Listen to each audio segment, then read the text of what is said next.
You know who it is, the horror flick digger did Super 6 Big Mitch. And I'm kicking in those with all three O's.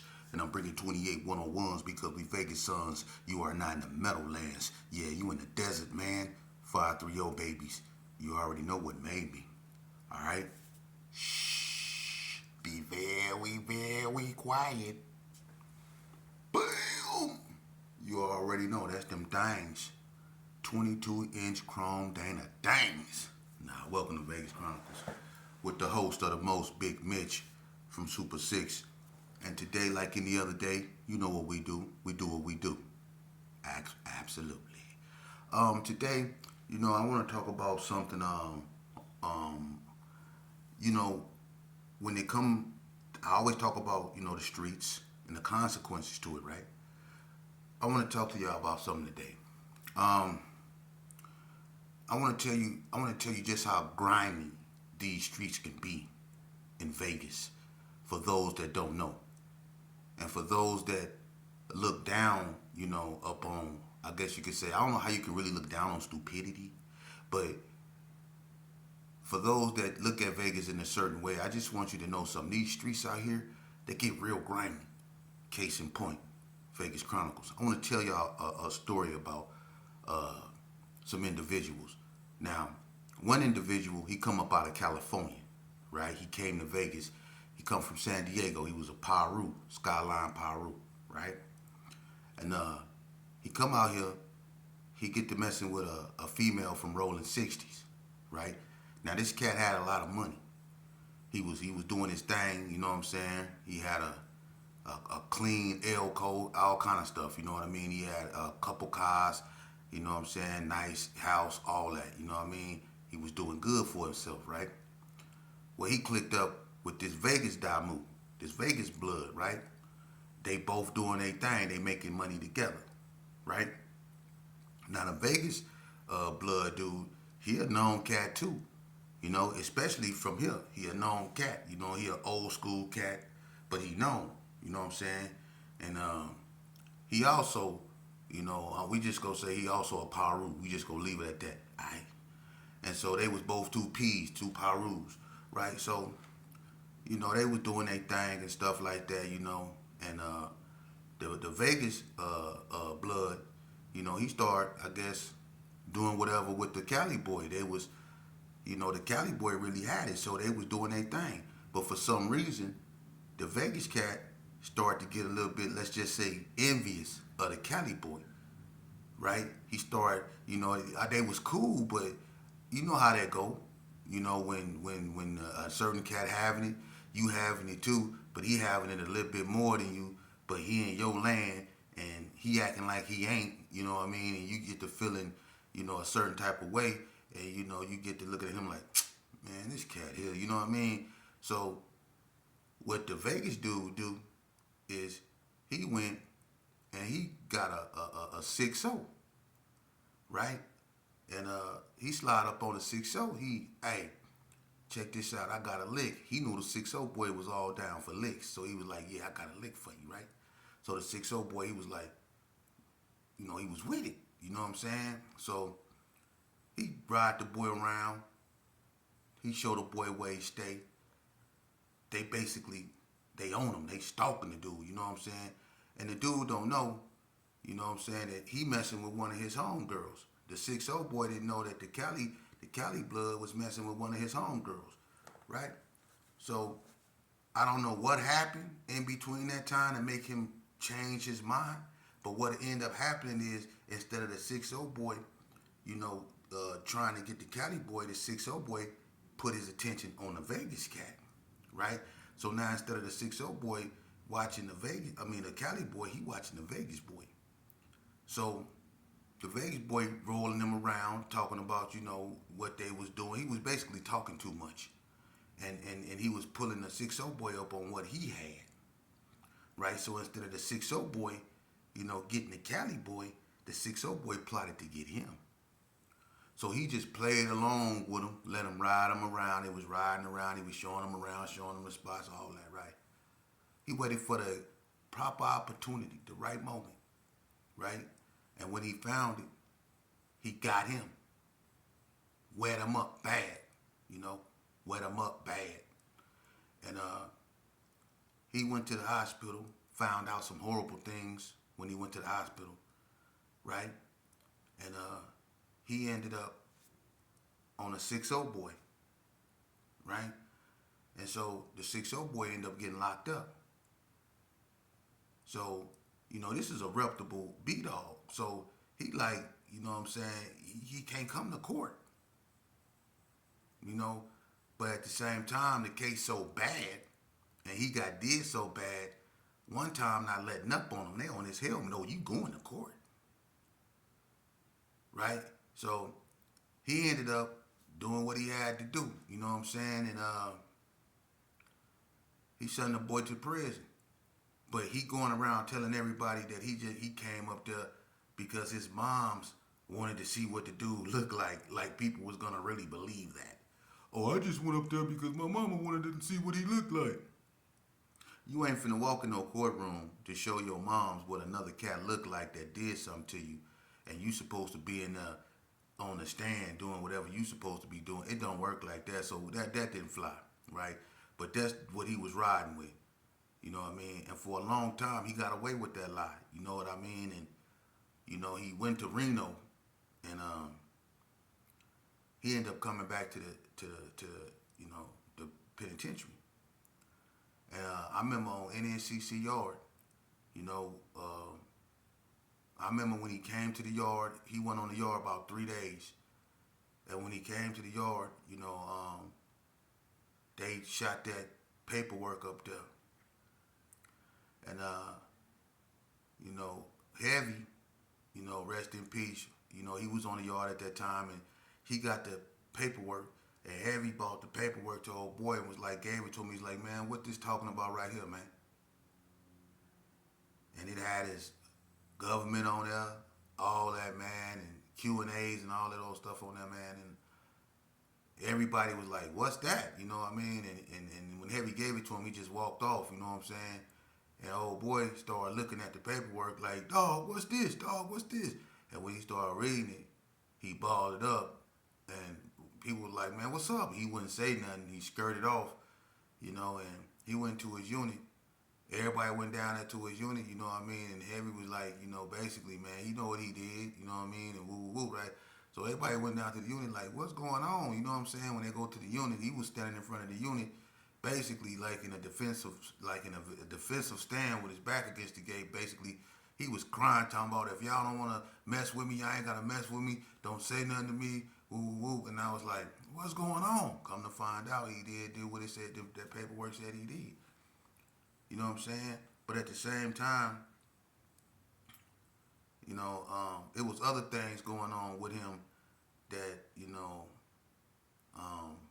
kept people from really doing something to him. You know what I mean? But he went on about his business, if you know what I mean. You know what I mean? He went on about his business. So you know what that means when I mean he went on about his business, right? He had to go. So, these streets out here can be very grimy. Now let's go back over what I said. This cat here was cool with a cat that was from out of town that just had a little bit more than what he had. And instead of being cool with the cat and whatever and elevating, he decided to take what the cat had. He went and got somebody he thought he could trust. But instead of the dude being on his team, the dude decided to get him instead. So he ended up exposing his hand, trying to expose somebody else's hand. And the dude ended up getting him. And not only did he end up getting him, he ended up, he lucky to still be here. Put it that way. And he really messed up for the rest of his life behind that. But that's how grimy these streets can be. He messed up for the rest of his life behind that, man. That's how grimy these streets can be. I just wanted to let y'all know, because all you cats that be coming up into my comments talking about Vegas ain't this and Vegas ain't that. Well, you come out here from another state, and I'm gonna just say this here, that Cali cat that they was about to get. He lucky that dude just he had a crip mentality, and he didn't care who got. He wasn't nobody friend. He wasn't down with nothing. He was down with himself. He saw an opportunity and he took it. You know, that's how these streets are. They're grinding. So for people that think you don't go down out here in Vegas,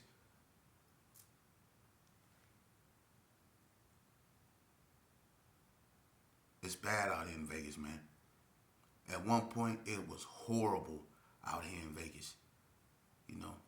Now, I just wanted to go over that real fast to let you know that don't get it twisted. It's not about just the strip and the Fremont experience and all that old stuff out here, man. It's a dark side of Vegas that they do not want people to know about because it's not profitable. You know, and a lot of people are not here because of that. You know, it's a lot of things that went on that's sad in Vegas. You know, and them streets out here, they get real grimy and they don't love nobody. You know, moving along. I was asked a question. Someone asked me about, they, how I speak positivity and stuff like that. And they was asking me when did I come to this point in my life of being positive and stuff like that. And they was talking about me being institutionalized and stuff like that. What people don't understand, and if you have young kids and stuff like that, they really need to hear this because, one thing about being institutionalized that I can say is that, out of all the stuff I did in my life, from going to Elko, Shelby Training Center, Caliente, and even other places, it was like that prepared me for where I eventually ended up, which is in, the penitentiary, and I did a very long time up in there, man. And, I've been involved in some of the most horrendous stuff that you can think of, from riots, to, pokings, to all that. I was vicious up in there. And anybody that know me will tell you I was vicious up in there. But at the same time, I'm going to tell you something. When we used to go on lockdown because of riots, right, I realized, that, certain units, like the mental health unit, they didn't go on lockdown. So I went back there. I went back there with them. I thought it was cool because they didn't get punished like general population did. If a riot happened on a yard, they didn't get punished back there. They left them open, they left them out. So I thought, it was funny, and cool to, go back there and play like something was wrong with me. When I had common sense, I knew right from wrong. I didn't hear voices or none of that stuff. But I thought it was fun to go back there. And I ended up, getting on meds and stuff like that, and not knowing that that stuff is nothing to play with, man. You don't play with that, and when you start taking that stuff and you take it for a certain amount of time, your body become addicted to it, and you don't know that because when you in institutions, man, and you dealing with the everyday stress of being locked up and what comes along with that, you never really pay attention to what you're doing when it comes to stuff like that, because all you know is that what they give you help you sleep, and that's what you want to do. You want to sleep. You know what I mean? Because a lot of times we be on lockdown and it get boring being in them rooms all day, every day, only coming out 15 minutes to shower. You got 15 minutes to shower and use the phone. Dudes take a 5-minute shower and try to get 10 minutes on the phone. That's your day. And you back in your room. And sometimes they don't let us go to canteen. And they give us, and if you ain't got no soap, you use that soap with that lye in it. It had you all cracked up and all dried out and stuff like that. Yeah. See, I had to go through that a lot, man. That became my norm. Then I started going back there in the mental health unit. Messing with, playing around, testing everything in the cabinet. Not knowing that stuff was doing stuff to me. And it made me worse than what I was. I'm telling you some real stuff. Because I didn't have no future. I didn't see no release time. I had letters. I didn't have numbers. I had L's. When they sentenced me, they gave me L's. They didn't give me no numbers. So I didn't think I had no. I didn't think I was ever getting out, man. So when they gave me the whole time, I didn't care, cause I was. It was like I'm gonna be here anyway. This is where I'm gonna be. So I didn't care. But I'm gonna tell you something. After that 12th, 13th year went by, man, and you constantly witness people go home. Some of them never come back because they go home and some tragic happened to them. But most people come home, go home, and they come back, and they go home and they come back. But you still there. You watch wardens retire. You watch deputies that come in, you know what I mean, as cadets and become lieutenants. You be in there that long. You watch cadets become lieutenants. You watch dudes serve their whole careers in there, and you still in there. See, that'll take a whole day. It will. I don't care who you are. And everybody on the street that you love, they passing on, and you can't go to nothing. You just up in there, and you just going through all these different emotions. Well, when I found out that this wasn't it for me, I was in the hole, and I said this before. I was in the hole with 5 years, and I was into it with the CO. So, I was throwing anything I can on. I was fighting them. They stripped me. They took all my stuff out my room. I just had my underwear. They took my shower shoes. I ain't have nothing. I had a pen that bent. A pen that bent. It was a plastic pen that bent. You couldn't even write with that. I had a kite. I had a toothbrush about that big. I had a little toothpaste about that big. And the word. That's all I had. Nothing else. And a blanket. They took my sheets. They took my pillowcase. I just had a state blanket. And they kept me like that because the way I was acting. So I was in there punching the walls, punching the doors. I was doing. And no matter what I did, I still was in that room. I still was in that room. I'm gonna tell you something. It was one day I was up in there, and I think I've been in there about 2.5 years, and I had about 2.5 more to go. And I was catlacking because when they treat you like that, they one thing they also do, they starve you. So I wasn't eating. You know what I mean? So I was trying to catlack and get a soup from somebody. I remember that. I was catlacking, and I remember my Cadillac broke. I was trying to pull it back and it broke. And I ain't had nothing else, no way. And that was my last toothpaste, and I ain't had no way to get nothing, to make another one or nothing. And the frustration and everything I had to go through just to get it over there, to go through all that work only to have it break. I just started laughing on the floor because I was on the floor, trying to slide it under my door. I just started laughing on the floor. And then I realized I couldn't stop laughing. And I laughed to the point to where I got a knot in my stomach. And it hurted so bad, which made me laugh even harder. And then it was hurting so bad that I wanted the knot to go away. So I started running in place. If you ever ran on the floor because you was hurting and you was going in a circle, like just on the ground, just running in a circle, that's what I was doing. I was on the ground going in a circle, in a circle, in a circle, and I was laughing and I was laughing.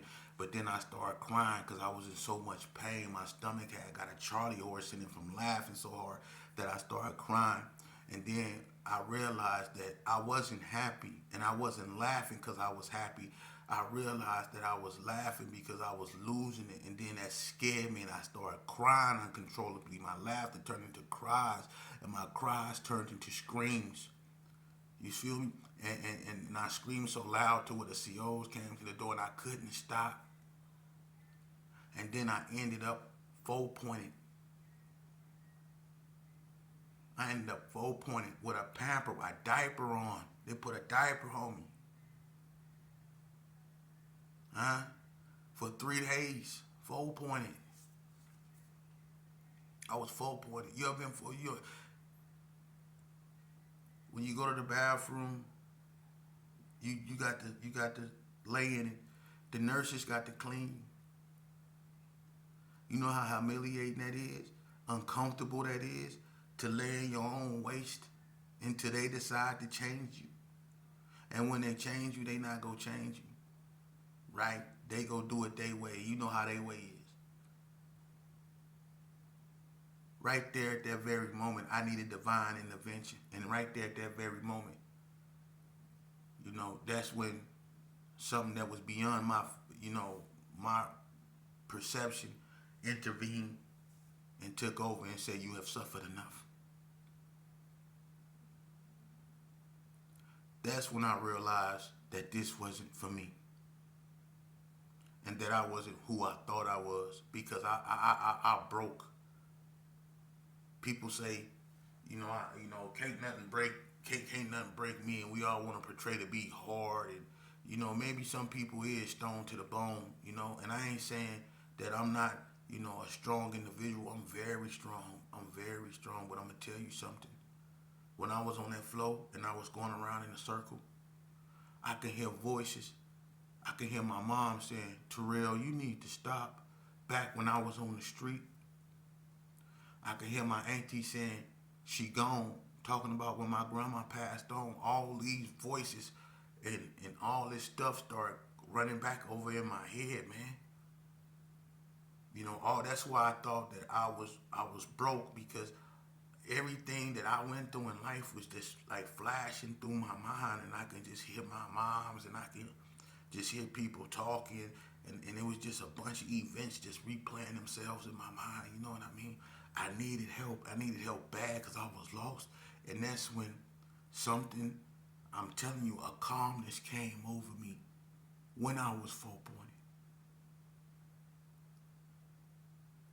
And it was a familiar calmness, because that same calmness came over me when I was in the hospital after the incident when I got in the eye at NNCC.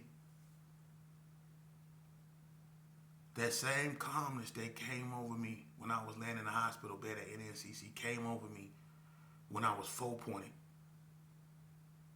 I recognized it. That's why I knew what it was. And it helped me deal with what I was going through. And it was the right type of medicine I needed, not what they put up in me, but the medicine that whatever this was that came upon me, that calmed me down my fears. It took over. It helped me heal emotionally. It helped me heal. It wouldn't allow me to lose myself or be lost in the condition that I was in, but it was a condition I put myself in. And could none of my homeboys get me out of that. So that's why I be trying to tell you youngsters out here, quit putting your worth up in your homeboys' hands.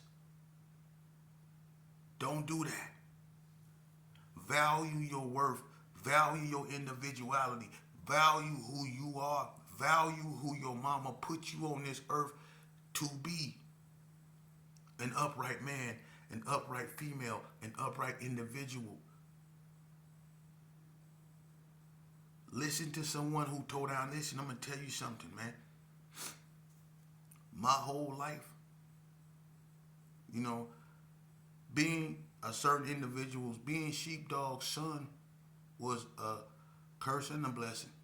I love my father. I love, what he tried to do. I love my father. But at the same time, being his son, it caused me a lot of trauma, because I was expected to be a certain way because he was. I had to sometimes, let's just say, suppress who I really was, because the people expected me to be who he was, or somewhat like he was. Like father, like son, right? But maybe I wasn't like my father. You know, maybe a higher power had something else in store for me. Because my whole life since I entered this game has been nothing but turmoil, man. I sat back when I was going through what I was going through up here.